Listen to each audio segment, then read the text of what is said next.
In our headlines on this Friday, June 12th, here in South Korea.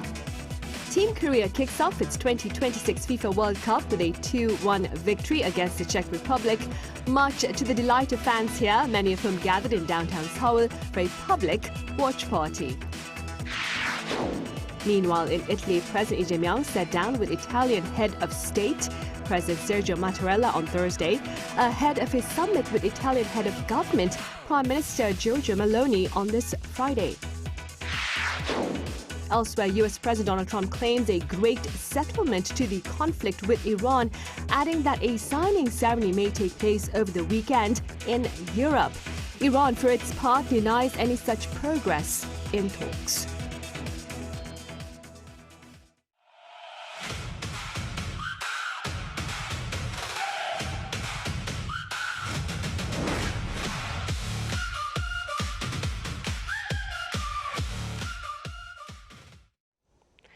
We start with Team Korea's opening match at the 2026 FIFA World Cup against the Czech Republic that came to a close with a 2-1 victory for the Taeguk Warriors. Our Cha Eun-kyung has the highlights. South Korea showed resilience in its opening match of the 2026 FIFA World Cup in Mexico. The team fell behind midway through the second half after Ladislav Krejci headed Czechia in front in the 59th minute. But Korea's response was immediate. 8 minutes later, midfielder Hwang In-beom restored the parity with a well-taken equalizer, assisted by Lee Gang-in. Substitute Oh Hyun-gyu completed the turnaround in the 80th minute, assisted by Hwang, giving Korea a 2-1 victory. Rather than retreating after conceding, Korea continued to push forward. The Taeguk Warriors created chances throughout and maintained their attacking approach. That persistence paid off as Korea found 2 goals in a span of just over 20 minutes, turning a difficult situation into a winning start and boosting confidence ahead of a tough group stage test against Mexico. The victory gives South Korea an important foundation in Group A. Opening matches often play a key role in determining a team's path to the knockout stage, and collecting 3 points eases pressure heading into upcoming fixtures. With a hard-fought comeback win over the Czechia, South Korea looked well-placed to secure a place in the round of 32. Cha Eun-kyung, Arirang News. And Team Korea's opening victory was followed fervently by football fans here at home, with many of them gathered in downtown Seoul at a public watch event. Our Cho Young-lin was with them. In central Seoul, thousands of football fans dressed in red gathered at Gwanghwamun Square to support South Korea in its opening match of the FIFA World Cup 2026. Despite the early weekday kickoff, supporters filled the square waving flags and chanting in support of the national team. Known as the Red Devils, South Korea's official supporters group rose to global prominence during the country's historic run to the World Cup semifinals in 2002, and large-scale fan park events have become a hallmark since then. Fridays featured K-pop boy band Cortis performing the group's latest title track, Red Red. We were born in 2003, so we didn't get to experience the 2002 World Cup. We came out today because we wanted to feel the atmosphere from back then.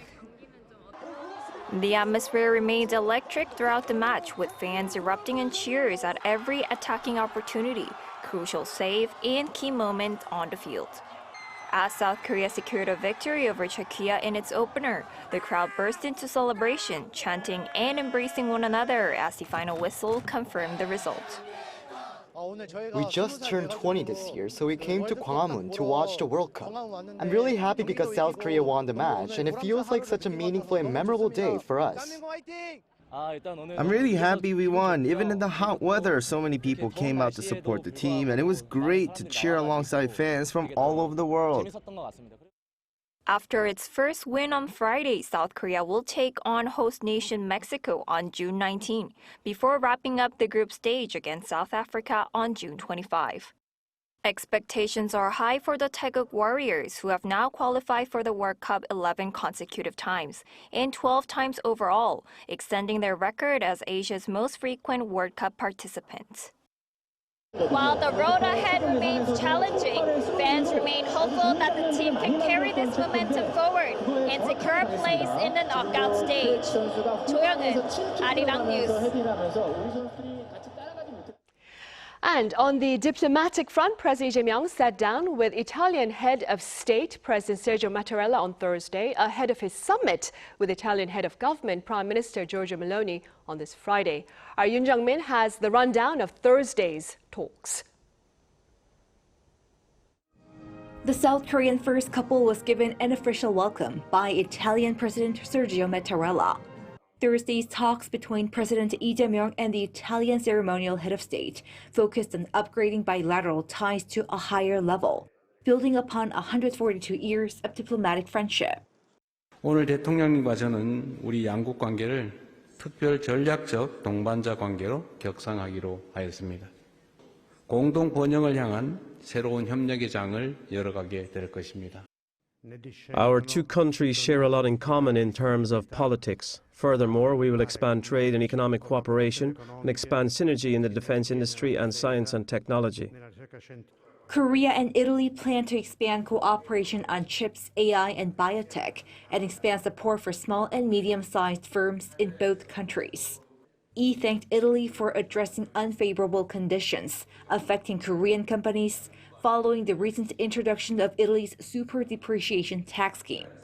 Also addressed were energy security and global security issues such as the Middle East war. 한 이탈리아 양국은 에너지 안보와 공급망 안정을 함께 도모하며 긴밀하게 소통하고 협력해 나가기로 하였습니다. We discussed the situation in the Strait of Hormuz, its effect on food security, and the need to reopen this crucial waterway. On North Korea, Lee explained South Korea's peace vision, and Mattarella responded by saying he hopes for stability on the peninsula through dialogue. The two countries plan to expand cooperation on the cultural front, based on the agreement on film co-production, while Korean language audio guide services will be launched at the historic Roman Forum. During Thursday's state dinner, the South Korean president received Italy's highest honor awarded to foreign leaders, the Knight Grand Cross with Color of the Order of Merit. Bolstering strategic cooperation between Korea and Italy will also be a dominant theme when President Lee meets Italy's Prime Minister Giorgia Meloni on Friday. Yoon Jung-min, Arirang News, Rome. Elsewhere, U.S. President Donald Trump claims a great settlement to the conflict with Iran, adding that a signing ceremony may take place in the days ahead in Europe. Iran, for its part, says this is not the case. Our Chung Hae-rim has the latest. U.S. President Donald Trump says Washington and Tehran are nearing an agreement that could ease months of conflict and reopen vital shipping routes in the region. Speaking at the Oval Office on Thursday, Trump claimed a breakthrough had been reached on a preliminary memorandum of understanding.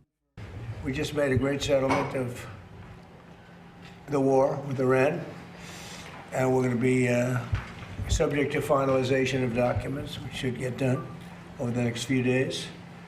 We'll probably have a signing maybe in Europe. Trump noted that his Vice President J.D. Vance, along with top U.S. advisors, are expected to attend the potential signing ceremony. According to the U.S. president, the proposed deal ensures Iran will never purchase or develop a nuclear weapon. They will not have a nuclear weapon. They've agreed to that. A memorandum of understanding, also agreed to by many other countries that have great influence over them. Earlier in the day, Trump had threatened new military strikes against Iran, but hours later he announced he was canceling those plans based on discussions that had reached Iran's top officials. However, Tehran pushed back on Trump's claims. According to an Iranian state TV news channel on Thursday, Foreign Ministry spokesperson Esmail Baghai said nothing had been finalized and that the U.S. is making excessive demands. Baghai also stressed that Iran would not compromise on its core positions and said negotiations are still ongoing through mediators, including Qatar and Pakistan. While U.S. regional markets responded positively to the news of a pause in strikes, analysts believe that the situation remains highly volatile. Chung Hae-rim, Arirang News. And speaking about markets, the South Korean stock market also responded enthusiastically to news of a potential peace agreement between the US and Iran. Our Kim Jun-hong covers Friday's rally. Korea's stock market saw sharp gains on Friday, with the benchmark KOSPI regaining the 8,000 level after 3 trading days below the mark. The index closed at 8,123.62, up 4.63% from the previous session. After opening more than 6% higher, the KOSPI triggered a buy-side sidecar just 6 minutes into trading and at one point surged more than 8%. The secondary KOSDAQ also finished above the 1,000 mark for the first time in 5 trading days. The rally was fueled by hopes for a U.S.-Iran peace deal after U.S. President Donald Trump said Washington had reached a great settlement with Iran. The optimism lifted Wall Street overnight, with major U.S. indexes closing higher. Foreign investors were the driving force behind Friday's rally. After 24 straight sessions of net selling, they returned to the buying side with more than $1.3 billion in net purchases. Individual investors, by contrast, took profits after helping drive the recent gains. It's possible that some foreign investors had been selling stocks to raise cash for the SpaceX listing scheduled for Friday. With that event now approaching, the selling may have largely run its course, drawing investors back to the outperforming Korean market. Volatility has become a defining feature of Korea's stock markets this year. Friday's buy-side sidecar marked the 25th activation on the KOSPI so far this year. That leaves the total just one below the 26 recorded during the 2008 global financial crisis. Analysts say the recent volatility reflects the market's rapid ascent, with leveraged products and large memory chip makers amplifying price swings. They see the recent foreign selling less as a warning sign but more as a natural rebalancing move following the market's rapid growth.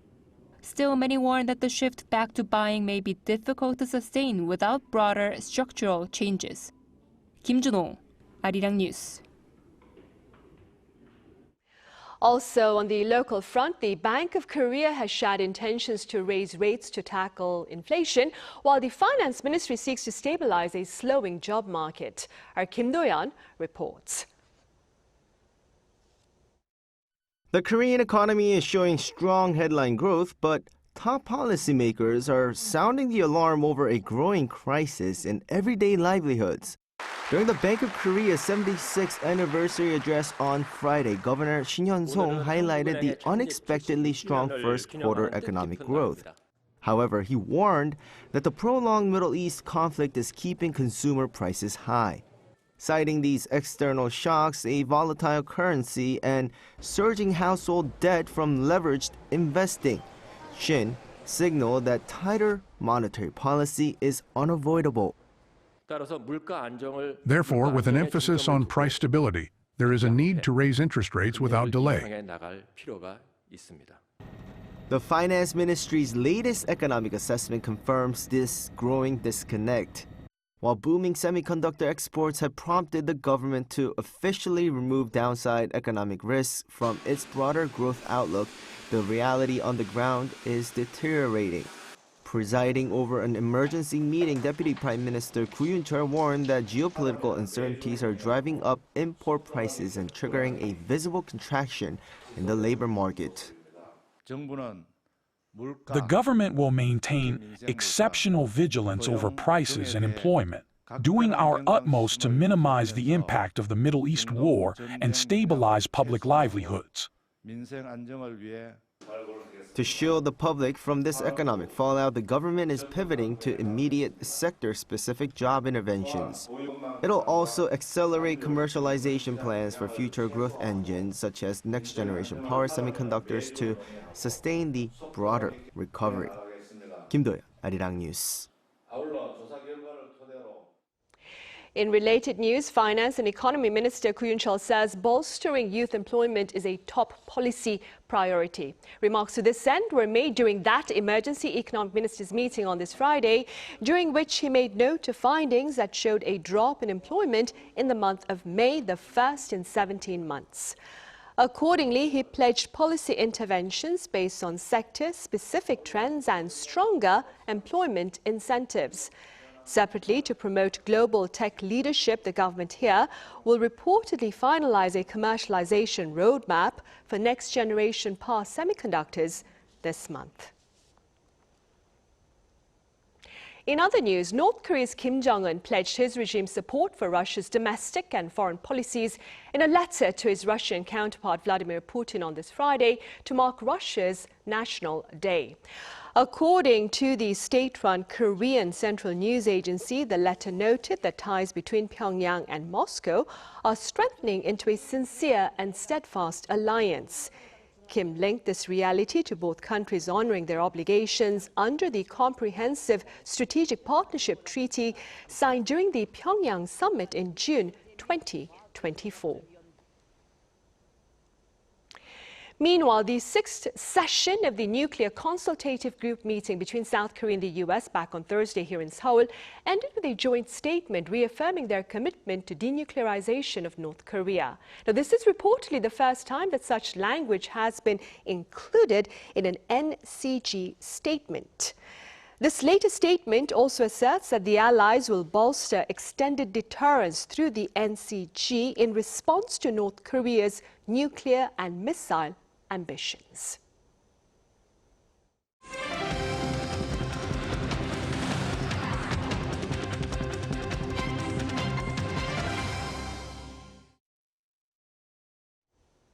Busan is bracing itself for BTS's homecoming as the group's latest concert under its Arirang World Tour takes place in the southern port city on this Friday evening. The group performs at the Busan ASEAN Main Stadium tonight and tomorrow night, Saturday, that is June 13th, which is also the date of its debut 13 years ago. And ahead of this milestone, BTS today released a new digital single titled Come Over. The track, co-produced by Sugar and credited to RM and J-Hope, was previously only available on the vinyl LP edition of the group's fifth album, Arirang. BTS is also set to unveil a music video for album track Merry Go Round next week. Earlier this year, we brought you coverage of the concerns about and the campaign against price gouging by some accommodation providers in the southern port city of Busan as it prepares to host BTS and its fans. Now, that being said, in this next report, our Park Chun-han takes a look at the collective efforts since then to ensure a pleasant event. Ahead of BTS World Tour concert Arirang in Busan, complaints over unusually high hotel room rates grew so widespread that even the BTS members themselves have spoken out. During a live broadcast last month, the group's leader RM, using a Busan dialect, urged local businesses to be reasonable. To protect visitors from unfair practices and safeguard Busan's reputation, the city has launched the Fair Accommodation Challenge. Leading the charge are some local hotels that are refusing to take advantage of the surging demand. Their room rates have been kept to within normal peak season levels, prioritizing long-term tourism growth over short-term profits. Canceling reservations without a guest's consent simply to charge higher rates goes against fair business practices. It's unfortunate that a small number of operators are tarnishing the reputation of Busan's entire lodging industry. International visitors are expected to account for more than 85% of bookings on Friday and Saturday. The problem began when the concert date was suddenly announced in January, triggering a surge in bookings that led to overbookings and, in some cases, cancellations as rooms were relisted at significantly higher prices. To counter this, Busan City Hall has conducted on-site inspections, even referring severe cases of intentional cancellations to the police and the National Tax Service. As recently as April, room rates on booking platforms were still quite high. But over the past couple of weeks, prices have come down significantly. Hotel rates are ultimately driven by supply and demand. So the city has been working to increase the number of available rooms, which helps bring prices down. But it is not just hotels that take part in this goodwill challenge. To meet the massive demand for lodging, we're seeing Buddhist temples like this in Busan opening their doors to fans for free. Some international fans are being welcomed with lodging, traditional temple food, and mindfulness programs like singing bowls and tea meditations. In Buddhism, there is a teaching that we are all connected. Despite our different nationalities, races, and cultures, we are ultimately one. If there is a common ideal we all share, it is the pursuit of happiness. In that sense, we should be grateful for BTS and for creating an opportunity that brings people together. The City Hall director argued that lasting regulatory reforms are needed to prevent similar issues from resurfacing as Busan continues to grow as a destination for major global events. 박주단, Arirang News, Busan.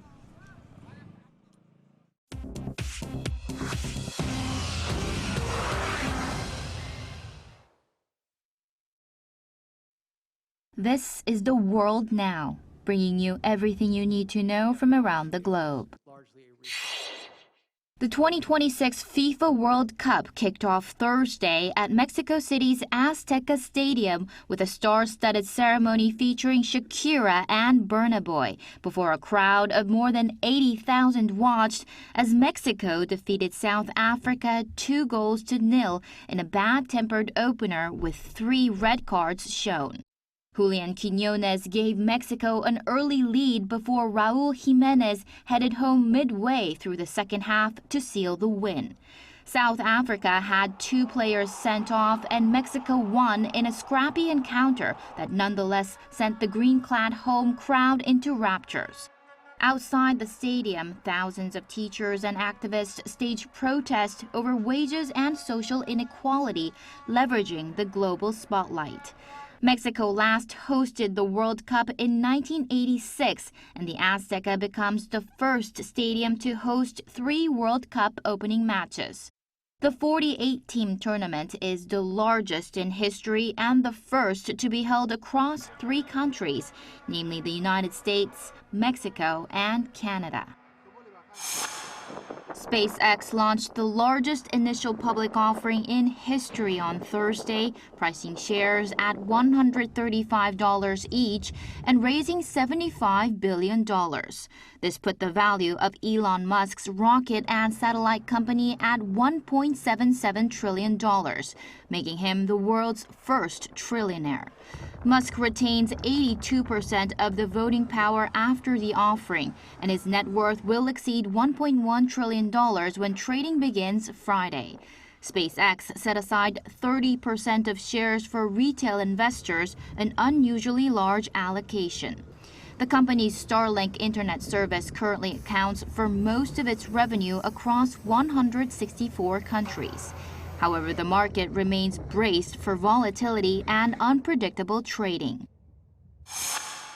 In the U.S., President Trump nominated Manhattan's top federal prosecutor, Jay Clayton, as permanent director of national intelligence on Thursday in a bid to resolve a political standoff blocking renewal of a key foreign surveillance program. Democrats had refused to provide votes to renew Section 702 of the Foreign Intelligence Surveillance Act, which expires Friday, unless Trump removed loyalist Bill Pult as acting intelligence director. Clayton, a former Securities and Exchange Commission chairman with no intelligence background, was recommended to Trump by CIA Director John Ratcliffe. Chu Ji-hyun, Arirang News.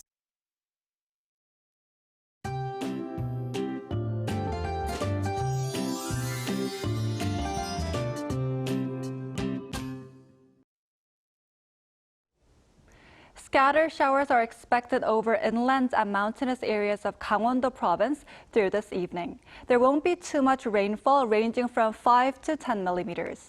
Tomorrow, daytime temperatures will reach around 30 degrees Celsius across most parts of the country. Seoul's daytime high will climb to 31 degrees, making it even warmer than today. The early summer heat will continue into Sunday as well. But from late afternoon, scattered showers will develop across much of the country, except for Seoul and the east coast of Gangwon-do province. Rain is also expected across Jeju Island on Sunday. Meanwhile, ozone levels are expected to rise in the afternoon, so it would be best to limit outdoor activities and plan to stay indoors during the daytime hours. Tomorrow, Seoul will start the day at 17 degrees Celsius, Daejeon at 15 degrees, Busan at 19 degrees. Then by the afternoon, Seoul will get up to 31 degrees, Daegu at 32 degrees, Gwangju at 30 degrees. The heat is expected to stick around for the time being, with daytime highs hovering around 30 degrees Celsius. Now here's a look at the weather around the world.